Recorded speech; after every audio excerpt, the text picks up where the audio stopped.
یہی ہے کہ تفقع کیا ہے، کہ تفقع کیسے حاصل ہوتا ہے۔ تفقع سے ہٹ کے میں جو بات کر رہا ہوں وہ بزرگوں کی نظریں کر رہے ہیں، اس کی بات بتائیں مجھے کیسے ہوتی ہے۔ وہ یہ موضوع نہیں ہے ہمارا فی الحال، جو موضوع فی الحال وہیں پہ رہنے دیں، ٹھیک ہے۔ تو اب جب یہ ہمارے جو علماء ہیں، جو ہمارے جو بزرگ ہیں، جو عالم ہیں، جنہوں نے غور و فکر کیا قرآن مجید پر، اور صرف ایک مکتبہ فکر کے حوالے سے کہ ان کی 250 سے زیادہ تفاسیر لکھی ہیں۔ آپ نے مطلب ایک مکتبہ فکر ہے جن کے بارے میں یہ آتا ہے کہ ان بزرگوں نے، ان علماء نے قرآن پاک کے معانی مطالب پر جو تفاسیر لکھی ہیں وہ 250 سے قریب ہیں۔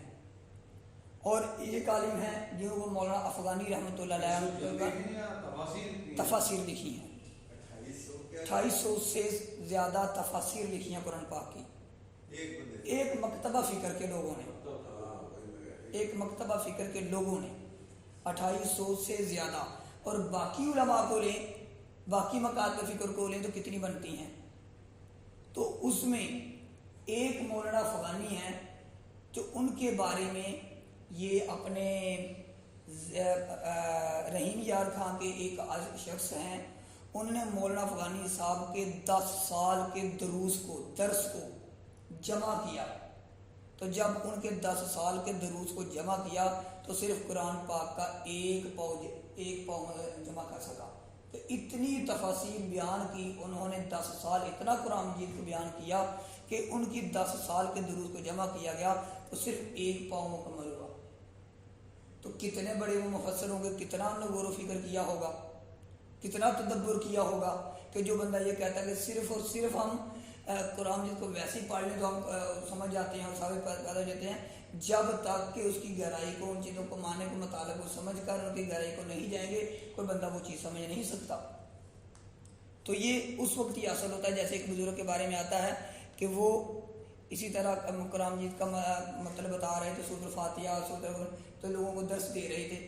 ایک اللہ والے وہاں سے گزر ہوا، وہاں بیٹھے، اور بیٹھنے کے بعد تو جب ان کا درس سننے کے بعد تو لوگوں کو علم نہیں تھا کہ یہ ان کے ہاں بیعت ہیں۔ جب وہ بیعت سے فارغ ہوئے، اور جب وہ درس سے فارغ ہوئے تو ان کے پیر صاحب نے کہا کہ آپ نے آج سے درس دینا ختم کر دینا ہے، آپ نے میرے پاس آ جانا ہے۔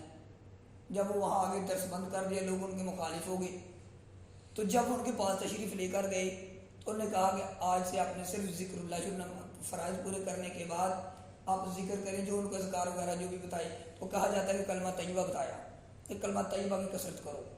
وہ کرتے رہے، لوگ ان کے مخالف ہوئے کہ اچھے خاصا میں دین کا درس دے رہا تھا، سارے معاملات کر رہے تھے، تو یہ کس کام پہ لگا دیا ان کو۔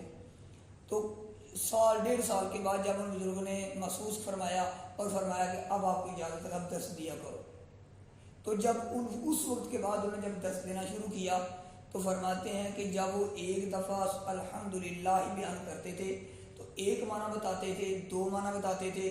اب الحمدللہ کے بارے میں جب کلمہ طیبہ کی ورد کرنے کے بعد جب بزرگوں نے معاملہ کیا، جب وہ ان کے اوپر وہ اپنی نظر کرم فرمائی، اپنا سارے معاملات فرمائے اور ان کے اندر فکر پیدا فرمائی، اب وہ ایک ہی الحمدللہ کے معنی بتاتے بتاتے اتنا کھل کر اتنے وسیع بیان شروع کر دیا کہ کتنے دن ان پر لگ جاتے۔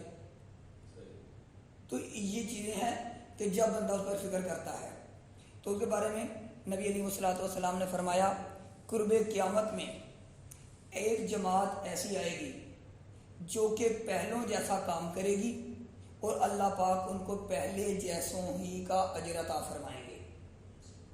ان میں سے میں چند بزرگوں کے حوالے سے چند کے نام ذکر لے کر آیا ہوں کہ جو بڑے مشہور ہیں، جو کہ حدیث کے حوالے سے اور فقہ کے حوالے سے۔ فقہ کے حوالے سے پہلے لوگوں میں امام ابو حنیفہ رحمۃ اللہ علیہ جیسا فقیہ کوئی نہ آیا، اور بعد میں ہمارے کچھ ایسا پہلے کے جو بڑے ہیں ان میں رشید احمد گنگوئی جیسے بڑا جو فقیہ تھا، اس وقت کے جو علماء تھے ان سے بڑا فقیہ کوئی نہیں سمجھتے تھے۔ اسی طرح احمد بن حنبل رحمۃ اللہ علیہ، یہ بہت بڑے مرد مجاہد استقامت کے پہاڑ تھے، دین کے لیے بڑی تکالیف اٹھائیں۔ تو آخری وقت میں مولانا محمود الحسن صاحب جو ہیں انہوں نے بڑی تکالیف اٹھائیں۔ پہلے وقتوں میں استاد شگیرد نے ایک تفسیر لکھی جلالین، جو کہ آج تک ہمارے تمام اکابر فکر میں پڑھائی جاتی ہے۔ تو بعد میں تفسیر لکھنے والے محمود حسن شبیر احمد عثمانی دو استاد شاگرد موجود ہیں۔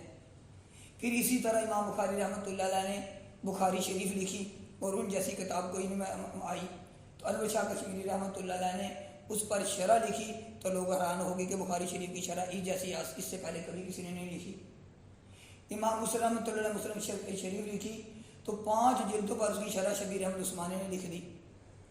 امام ابو داؤد رحمۃ اللہ علیہ نے ابو داؤد شریف لکھی، تو اس کے بعد خلیل احمد سالم رحمۃ اللہ نے اس کے اوپر شرح ابو داؤد لکھ دی، اور لوگوں کے لیے آسان اور مسائل اتنے زبردست ابو داؤد سے نکال کر لوگوں کو پیش کر دیے، لوگ حیران ہو گئے کہ اتنی آسانی پیدا ہو گئی ہمارے لیے عمل کرنے کے لیے اور اس کو سمجھنے کے لیے۔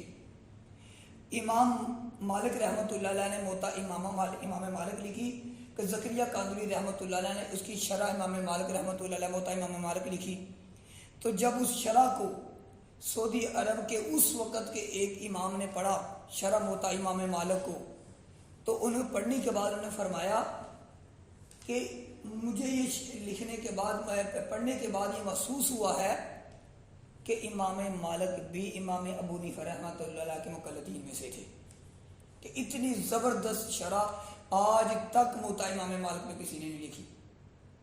اتنا کام اللہ تعالیٰ کا لوگوں سے کام لے رہے ہیں اور وہ کام کر رہے ہیں، تو کون کر رہا ہے؟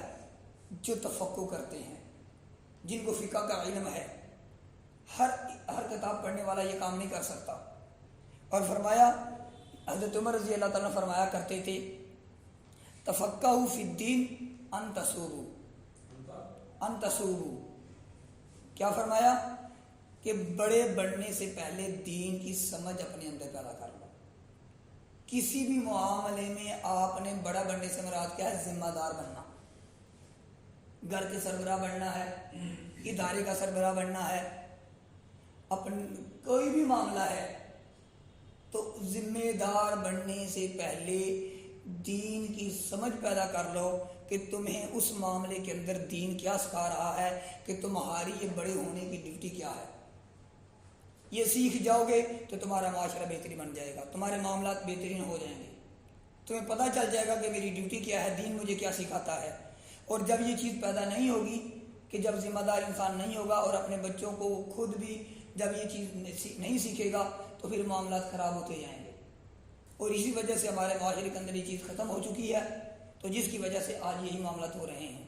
اور حدیث شریف کے اندر ہے کہ حدیث میں علم کے ساتھ نبی علیہ الصلوۃ والسلام نے تفقہ حاصل کرنے کا حکم دیا ہے، غور و فکر کرنے کا حکم دیا ہے، کہ علم بھی حاصل کرو اور علم کے ساتھ اس پر غور و فکر کرو کہ کیا معاملہ ہے۔ اور اس بات پر تمام علماء متفق ہیں کہ جو مجتہد ہیں، جو اجتہاد کرنے والے تھے، وہ 2-3 صدیوں کے بعد ختم ہو چکے ہیں۔ اب انہوں نے جو قرآن و حدیث سے جزیات نکالی ہیں، جو کہ میں نے پہلے تفقہ کی آپ کو تاریخ بتائی تھی کہ وہ جزیات نکالتے ہیں، تو ان کے متن سے جو انہوں نے جزیات نکالی ہیں، ان جزیات سے استفادہ حاصل کرنا آج کے دور میں جو نئے مسائل پیدا ہو رہے ہیں، ان مسائل سے جزیات پر عمل کیا جائے گا۔ ایک دفعہ مولانا اشرف علی تھانوی رحمۃ اللہ کے پاس کچھ مسائل پر لوگوں نے اپنے معاملات کیے اور قرآن مجید کی آیت مقدسہ لکھ کر ان کے سامنے پیش کر دی، تو کہ جی یہ مسائل ہیں جو مفتی بننے کو ضرورت۔ جب انہوں نے پڑھنے کے بعد انہوں نے دیکھا تو جی قرآن مجید لکھا، تو قرآن مجید لکھنے کے بعد فرمایا آپ مجتہد کب سے ہو گئے؟ تو وہ پریشان ہو گئے، حضرت یہ کیا معاملہ ہوا؟ انہوں نے کہا آپ نے مسائل پیش کر دیے، مسائل کے اوپر آپ نے قرآن مجید کے آگے حوالے، قرآن مجید کے آیتوں کا حوالہ دے دیا، آپ مجتہد بن گئے؟ ان کا حضرت نہیں۔ تو فرمایا تو پھر آپ نے یہ کیسے کر دیا؟ آپ نے قرآن کی آیت، آپ قرآن کو غور میں سمجھ؟ ان کا حضرت نہیں۔ فرمایا اس آیت کے متعلق جو جزیات